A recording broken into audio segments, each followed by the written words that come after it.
Inni wukkiltu biman aadha Allah wa rasulah. Les gens qui ont fait du tort à Allah et à son prophète. Ceux qui, à travers leurs écrits, à travers leurs paroles, ils ont dit des choses contre Allah, contre An-Nabi sallallahu alayhi wa sallam, contre l'islam. Et ça, il y en a. Malheureusement, parfois, dans notre communauté même, il y a des gens qui ont tellement envie de se rapprocher d'un mode de vie, de cette mondialisation des pensées, pour faire le dos rond, pour être comme tout le monde, parce qu'ils ont besoin de se justifier. Je m'appelle Mohamed, je m'appelle Mohamed, je m'appelle Mohamed, je suis musulman, j'ai besoin de me justifier, me déculpabiliser. Oui, mais n'oubliez pas, moi, je n'ai pas de barbe, moi, je mange ce que je veux, je suis musulman de parents, mais intérieurement, j'ai l'esprit beaucoup plus ouvert. Et pour se déculpabiliser, ils sont prêts à toucher des points du din. Que ce soit, mes chers frères, il suffit de critiquer, il suffit de dire quelque chose de mal sur ce miswak, l'histoire que j'ai perdu d'ailleurs, il suffit de dire quelque chose de mal sur un miswak pour qu'on puisse faire partie de ces catégories de personnes qui se moquent de al-istihza'u bid-din. Maintenant, que dire? Je le dis clairement, et j'ai peur que d'Allah. Que dire de ces gens qui, pour une chose qui fait partie de la religion, dont je ne citerai pas, ils ont été prêts à écrire des articles dans les journaux, courriers des lecteurs, ou forums sur Internet, que tel habit islamique, c'est archaïque, c'est une époque préhistorique, le monde a évolué, c'est des gens qui habitent dans un autre monde, où ce genre de propos, na'oudhu billah, qui riment avec le kufr, pour parler d'un sujet qui a été mis en pratique par les époux des prophètes et ordonné ou suggéré par le prophète sallallahu alayhi wa sallam. Al-istihza'u bid-din, se moquer du din. Mes chers frères, si on n'a rien à dire, on se tait. Si on n'est pas d'accord avec quelque chose de la religion, on peut ne pas être d'accord, on se tait. Mais on ne dit pas, on n'écrit pas que telle pratique de la religion est archaïque, ou cela découle d'une décadence, d'une civilisation qui est en totale décadence, qui n'est pas appropriée pour ce monde du XXIe siècle. Dans le Coran, Allah dit La ta'tadiru, qad kafartum ba'da iman. Il y a un autre verset qui dit, qui parle de ceux qui se moquent de la religion, ils assimilent ça au kufr. Mes chers frères, les gens qui ont fait Allah, les caricatures, ça nous a fait mal, ça nous a pas fait mal. Wallah, ça nous a fait tous pleurer. Les caricatures de professeur Hassan nous a fait pleurer. Ce qu'on voit sur Internet, les vidéos tournées, les témoignages, ou les écrits sur des forums, vous voyez la haine qu'il y a dans le cœur des gens contre notre dîn, ce que les gens sont prêts à dire sur Allah et son prophète. Ça nous touche, ça ne nous touche pas. Ça nous touche. Est-ce que c'est à nous de faire justice? C'est pas à nous de faire justice. Ça c'est dinullah. C'est comme Abraham, non pas Abraham, Abdul Muttalib dit que Kaaba ça appartient à Allah. C'est lui qui protégera. On fait ce qu'on peut. Quelqu'un écrit quelque chose sur le dîn, on réplique, on écrit. Mais il n'a pas été dit que quelqu'un dit quelque chose, on va aller le frapper, le couper la tête, ou alors le faire cuire, ou le faire bouillir, ou faire sauter à la poêle. Non, ça c'est pas notre travail ça. Allah il défendra sa religion. D'accord? Et le jour de la résurrection, mais eux là, vous dites ça là, ils disent, ouais, ça ne les intéresse pas, ils ne croient pas à la résurrection. Je veux dire, Qiyamah, les gens qui ont fait du tort à Allah et à son prophète, ils seront jetés, comme on a décrit immédiatement dans le Jahannam, sallallahu salamata wal afiya. Et maintenant, et on va s'arrêter à là, parce qu'après c'est une autre étape, c'est le hisab, c'est une étape encore très longue ça. Là on a parlé de la préparation psychologique des créatures pour les contes. Maintenant, les contes vont vraiment commencer. Les cieux, on a vu, se sont fendus, on a vu les anges qui sont là, les djinns, les êtres humains, les animaux et tout. Maintenant, Allah Ta'ala, le hadith d'Ibn Abbas dit, فَإِذَا أَخَذَ مِنْ هَؤُلَاءِ ثَلَاثَةً وَمِنْ هَؤُلَاءِ ثَلَاثَةً. Lorsque ces trois catégories de personnes seront dans le feu, et ces trois autres catégories dans le Jannat, نُشِرَتِ الصُّحُفِ. Maintenant, les étapes des comptes commencent. نُشِرَتِ الصُّحُفِ. Les livrets de comptes sont remis et ouverts, étalés. Chacun voit ce qu'il a fait depuis l'âge où il est baligh, 13, 14, 15 ans, jusqu'à ce que l'âme quitte son corps jusqu'à l'âge de 79 ans ou 80 ans. وَوُضِعَتْ فِي الْمِيزَانِ. La balance est mise en place et les livrets d'action sont mis dans la balance. Et là, وَدُعِيَ الْخَلَائِقُ لِلْحِسَابِ. Et chaque créature est appelée, mes chers frères, pour les hisab.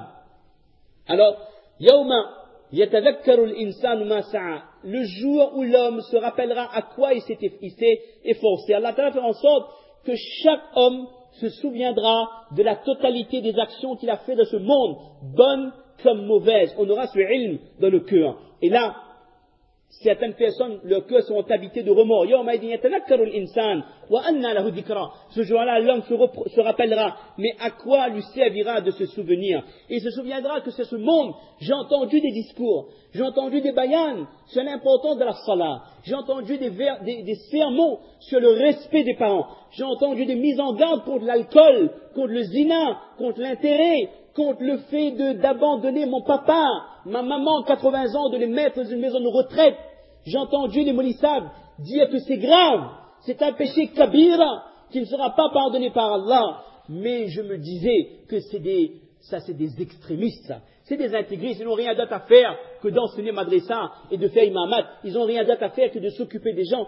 Laissez-les parler, ils ne savent pas qu'est-ce que nous vivons. Ce jour-là, les gens qui se présenteront devant le tribunal d'Allah avec ce genre de péché, mes chers frères, ce seront les gens les plus malheureux. Yaqulu, ya laytani qaddamtu li hayati. Hélas, que n'ai-je fait de bien pour ma vie future? Ces namazes qu'on a ratées, ces actions qu'on a délibérément abandonnées, ces ordres d'Allah qu'on n'a pas respectés, ce sera le moment de regret pour ces gens-là. Le verset qu'on doit retenir, ya hasrata, malheur à moi pour mes manquements envers Allah subhanahu wa ta'ala. Alors, mes chers frères, on dit que ces gens, ces pécheurs, ils seront attristés. Nous, Inch'Allah, c'est-à-dire, Inch'Allah, nous, Inch'Allah, les gens qui ont la crainte d'Allah de leur cœur, les gens qui vont rencontrer Allah ta'ala le jour de la résurrection avec un livret de compte lavé des péchés. Comment est-ce qu'ils seront? Balagana, anna al-abd al-mu'min, hina yub'athu min qabl. Le hadith est un peu long. Cette personne, ils auront cette bonne nouvelle. La takhaf wa la tahzan, n'aie pas peur, ne sois pas triste. Je t'annonce la bonne nouvelle du paradis qu'Allah t'a promis. Fayu'amminu Allahu khawfahu wa yaqirru 'ayna. Allah mettra la quiétude dans son cœur. Comme on a dit au début, la tranquillité dans le cœur de la personne dont le cœur était habité de crainte d'Allah de ce dunya.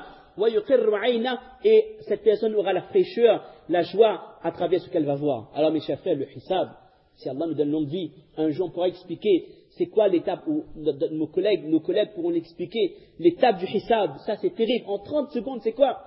Chacun d'entre nous est appelé par son nom et le nom de son père.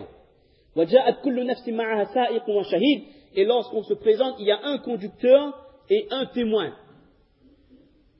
Dans les commentaires, il dit que wahid sa'iq wa wahid shahid. Si je retrouve les commentaires, je ne les ai pas là. Malakul hasanat wa malakul sayyi'at. L'ange des bonnes actions, et là même, il sera là. Et l'ange des péchés avec nous lorsque nous serons présentés auprès du tribunal d'Allah subhanahu wa ta'ala. Hadith dit que personne d'entre vous, il n'y a pas une personne d'entre vous qui n'aura pas à se présenter auprès d'Allah et avec qui Allah ta'ala s'adressera à lui, à cette personne, sans qu'il n'y ait d'intermédiaire. Alors cette personne regardera à sa droite, regardera à sa droite et il ne verra que ses bonnes actions. Et elle regardera à sa gauche et elle ne verra que ses péchés. Et cette personne regardera devant elle et elle verra an-nar, elle verra le feu. La personne regardera le feu de l'enfer, sera en permanence présent le jour de la résurrection. Hadith de Anas ibn Malik, mes chers frères, qu'on mémorise ce hadith. Elle dit qu'il y a 3 catégories de livrets le jour de Qiyamah. Il y a un livret dans lequel il y a les bonnes actions, un livret diwan, on n'appelle pas ça livret, mais une catégorie dans laquelle il y a les péchés, et il y a une catégorie dans laquelle il y a les bienfaits qu'Allah nous a accordés dans ce dunya. À propos des bonnes actions, alhamdulillah, on sera récompensé. Pour les péchés, nous savons les conséquences, et pour les bienfaits, il y aura quantité de questions pour les bienfaits qu'Allah nous a accordés. Ça, c'est un autre chapitre. Et ce n'est pas pour rien si les gens, les pauvres, ceux qui étaient pauvres de ce monde, accéderont au paradis avant 500 années, avant les riches musulmans, avant les musulmans qui étaient riches de ce monde, 500 années par rapport au fait qu'ils n'ont pas eu autant de bienfaits de la part d'Allah dans ce dunya. Alors, une personne qui est auprès d'Allah, qu'est-ce qu'Allah dit à cette personne? Lorsqu'Allah Ta'ala voudra faire des reproches à cette personne, Allah va dire, Alam akun raqiban ala aynayk. Est-ce que je ne surveillais pas tes 2 yeux? Alors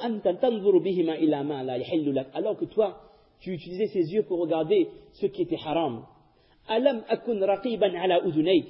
Est-ce que je ne surveillais pas tes oreilles alors que tu les utilisais pour le haram, rawahu an-Nasa'i, etc. Pour tous les membres, Allah Ta'ala posera question, reproche par reproche. Dans d'autres versions, Allah Ta'ala dira des choses tellement lourdes qu'aucun homme ne pourra supporter. Il dit que je t'observais et malgré ça tu m'obéissais. Tu n'avais pas honte de me désobéir. Tu n'avais pas honte de ces anges qui étaient là pour inscrire tes actions. Est-ce que tu n'avais pas honte, tu ne craignais pas ce jour où tu allais me rencontrer? Ce sont là des paroles tellement dures, aucun homme ne pourra supporter ces reproches de la part d'Allah et personne n'aura de réponse. Ya Rab, l'homme dira, oh Allah, que tu m'ordonnes, que je sois livré en enfer. C'est plus simple pour moi, oh Allah, que d'écouter ces paroles, que d'écouter ces reproches. Alors maintenant, mes chers frères, pour terminer, pour conclure sur un point positif, qui sera un point de démarrage pour cette nouvelle année, on pourrait dire ça, cette renaissance, on pourrait même dire ça après le mois de Ramadan. Sachez, mes chers frères, qu'on sache bien que la première chose à propos de laquelle nous aurons à répondre le jour de Qiyamah, c'est la salat. Dans le mois de Ramadan, que ce soit à Saint-Louis, à Saint-Denis ou ailleurs, les massajids sont pleins. Pour Fajr, masjid en ville, Saint-Denis, j'ai jamais vu ça. Tellement le Kana est plein, jusqu'à Dura, il y a des ça. Ça, c'est exceptionnel, ça. Même un dimanche. Venez un dimanche en dehors de Ramadan, comme partout. Vous avez 2 safs, vous avez 3 safs. C'est une réalité. Ces gens-là qui remplissent Jamaat, ils sortent d'où? C'est pas des gens qui habitent sous terre, qui sortent tout d'un coup, non. C'est des gens qui habitent partout. Il y en a qui sont en face, peut-être. Il y en a qui habitent dans différents quartiers. Dans Ramadan, ils ont l'impression que dans Ramadan, je vais à Allah. Et en dehors de Ramadan, c'est pas le même Allah, c'est pas les mêmes anges qui sont là, c'est pas le même règlement. Vous faites une bonne action, c'est inscrit. Vous faites un péché, c'est inscrit. Vous faites un manquement, c'est inscrit. Alors qu'on sache bien que la première chose, Allah demandera aux anges, regardez dans le livret de mon serviteur, les salats, atammaha am naqisa, complet ou incomplet. Si c'est complet, toutes les autres étapes seront encore plus faciles. Si c'est incomplet, les ulama expliquent que ce sera taklif, difficulté sur difficulté. Il dit qu'Allah Ta'ala fait une promesse. Celui qui vient auprès de lui avec ses 5 namazes accomplis, avec ses conditions à la promesse d'Allah d'accéder au paradis. Celui qui n'a pas rempli ces conditions n'a aucune promesse, aucun engagement de la part d'Allah subhanahu wa ta'ala. Alors mes chers frères, ça c'est quelque chose qui me fait mal au cœur. Je le vois à Saint-Denis. Ceux qui sont là, ils le voient également. Parfois, à l'heure de Maghreb, là on est en hiver, Maghreb 7 heures. Hein, à 7 heures, qu'est-ce qui se passe? Les gens, ils ferment leur magasin. On va à namaz Maghreb 7 heures. On voit des musulmans qui ferment leur commerce. Qu'est-ce qu'ils font? Ils vont acheter le pain, la boulangerie. Ils rentrent de la voiture, ils rentrent chez eux.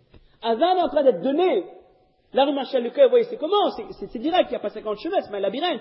Soit où c'est un masjid, soit on rentre toutes 15. Il n'y a pas 50 chemins. D'accord?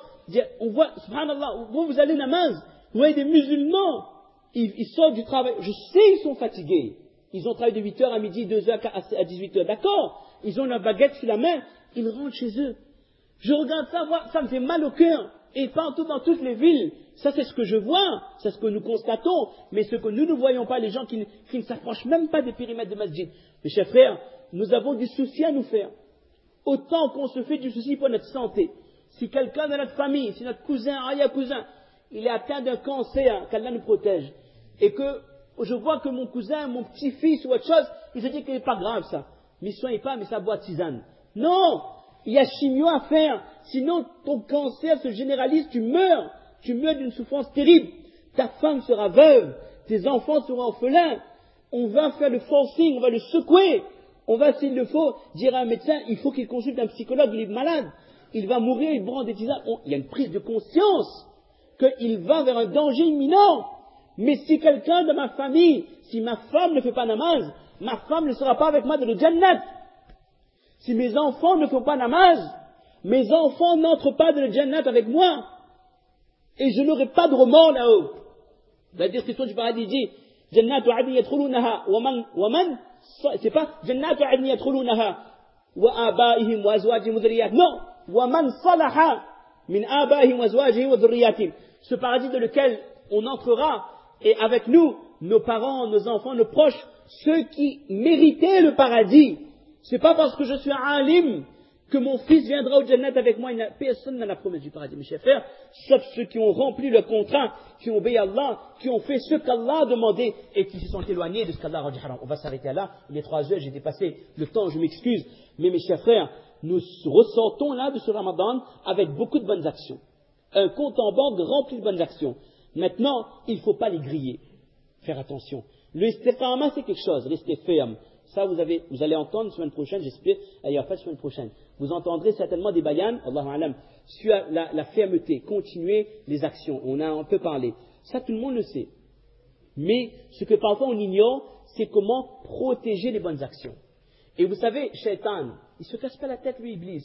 Il est enchaîné peut-être, mais il sait pertinemment que lorsqu'il retourne, lorsqu'il est libéré et lorsqu'il va nous retrouver, ce sera les grandes retrouvailles